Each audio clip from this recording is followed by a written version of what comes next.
Yes, guys, welcome back to the channel. So we've been talking about a few NBA teams, and talking about their starts of the season. We talked about Brooklyn, Philadelphia, and today we're talking about the Toronto Raptors. And so they've had a difficult start to the season. Obviously, they're not even playing in Toronto at the moment. They're playing in Tampa Bay, so that's not helping. Or in Florida, anyway, Tampa or somewhere around there, that area of the world, a long way from Toronto. But they started the season with only one win out of their first 6 games, losing 5. They're struggling. Now, before the season, I knew they wouldn't be up where they were last year. They lost Serge Ibaka and Marcus Gasol, both their centers. Obviously, they lost Kawhi Leonard the year before. So, they're not as strong as they have been in other years. They didn't really bring... the only big player they brought in this season was Aaron Baines. So, they didn't really bring in anyone. So, I didn't expect them to be up as high in the East as they were in previous years. But, they started extremely slow this year. I said only won one game, and that one game was against the Knicks. And the New York Knicks, fairness, they've actually done well so far this season. I'm going to hold back and wait a while before making a video on them. See how long this good run can last. But 1 out of 5, their most recent loss, but at the time this video was being recorded, was against the Boston Celtics last night by 12 points. They're losing some games by a good margin as well. They've lost the Pelicans in that run as well. So they've been struggling. A lot of their players have been struggling. Pascal Siakam, he's clearly been struggling this year. He's only averaging 16.5 points per game, 7.8 rebounds, shooting 39.4% from the field and 28% from 3. So Pascal is struggling at the moment. But he's not the only one. There's a lot of them. Kyle Lowry this year, he's scoring 18.6 points per game, which isn't too bad. 8.2 assists per game, shooting 40% from the field and 37.2% from 3. So Kyle Lowry's getting older, most experienced person in this team. He's in well, in fairness. You can't really hate on Kyle Lowry. Some of the games they've lost this year, just that they've lost to the Pelicans, as I said. They lost to the Spurs by 5 points. They lost by 7 to Philly. As I said, bet the Knicks.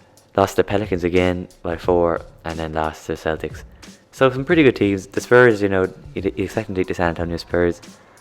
You'd usually expect them to beat the Pelicans, but the Pelicans have got a good team and they're doing well so far this year. So you can't. And Philly have been doing very well this year, so no complaints really. But they've lost a few games by a good bit.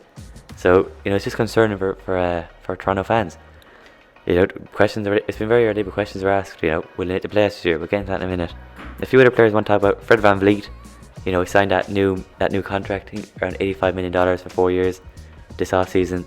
Very big, very big contract for him, and fair play to him. He's scoring 19.2 points per game, getting 5 rebounds and 6 assists per game, shooting 39.5% from the field and 34% from 3. So Fred, he's not doing too bad at all. He's sticking to that contract he signed. He's playing well. And second last person, OG Anunoby. I remember him in the playoffs last year against the Celtics, hitting that clutch 3 in the corner. He's averaging 12 points per game, shooting 41.7% from the field. And the last one I want to talk about is Aaron Baines, their big free agent signing this year. Well, didn't do too much, but he's the biggest of the lot. Averaging 7.4 points per game and shooting 44% from the field. So, Aaron Baines, though, he's got used to the team, getting that chemistry. But, they've struggled, Toronto, as I said. They have, they need, I think they need another player, There's a big gap left the team, as I said, left by Marcus Gasol and Serge Ibaka. Obviously they both went to the LA teams, one to the Clippers, one to the Lakers. But they just need, I just think they need another player to fill that gap. Aaron Baines, I don't think is enough. Obviously still early on, and there's still plenty of time to make the playoffs. But teams are doing well this year in the East. The East getting stronger and stronger every year. The Wizards, actually, they're really struggling. I thought they'd sneak the 8th seed. But, Toronto, at the moment, and even the Knicks are doing better than them. So the Pacers have done very well this season, as of the Orlando Magic. Granted, we are only 6 or 7 games in, but as the video is being recorded, the Toronto Raptors are 14th in the East. Only the Pistons are behind them, and the Hawks. They're the 8th seed. They're doing well this year. Cleveland are doing well. So Toronto fans, it's no way to hit the panic stations just yet. It's still pretty early on, but there has been enough games played, for a bit of concern. You can't be happy with this. I wouldn't be happy with it if I'm a Toronto Raptors fan. But after winning the championship 2019, I'm sure you can accept it for one down year. But then again, next year's free agency isn't going to be as good as we all thought it'd be. You know, AD's locked up, Giannis is locked up, Paul George is locked up, LeBron. So they're not going anywhere. Even Rudy Gobert is locked up. So all there already is next year, DeMar DeRozan is the main free agent, one of the main free agents, and that's what I want to talk about. One player I think the Toronto Raptors need to bring in. I know it's the obvious one, you know, people have always wanted DeMar DeRozan to come back to Toronto ever since he left, and I think he'd bring a lot. He'd bring so much to his team. He'd take the scoring load off Pascal Siakam, allowing Pascal to play his best basketball. I don't know if Pascal Siakam is better suited to being the best player or second best player. When they won the championship in 2019, you know, Kawhi Leonard obviously the best player, but Pascal Siakam played very, very well in the playoffs. And then last year, he became an all-star last year, first of all. He didn't do too badly, but you know, you just feel that would he be better if he wasn't the first choice, if he was like, you know, not the main man. I think they can bring in DeMar DeRozan. He can take the scoring load off Pascal Siakam. DeMar DeRozan can be the main option, and let Pascal just focus on his basketball. You know, surround him with Kawhi Lowry, Fred VanVleet, OG Anunoby, and Aaron Baines.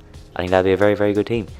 I think there's a good chance this could happen. You know, the Lakers wanted DeMar DeRozan, and you know they end up locking up other players, so he ain't going to go there.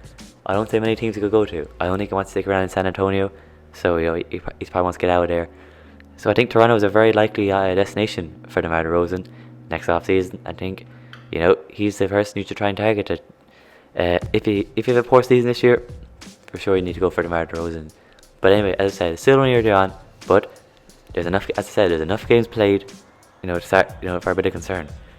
But do I still think the Raptors will make the playoffs? Yeah, I think, but they go lower down than I expected.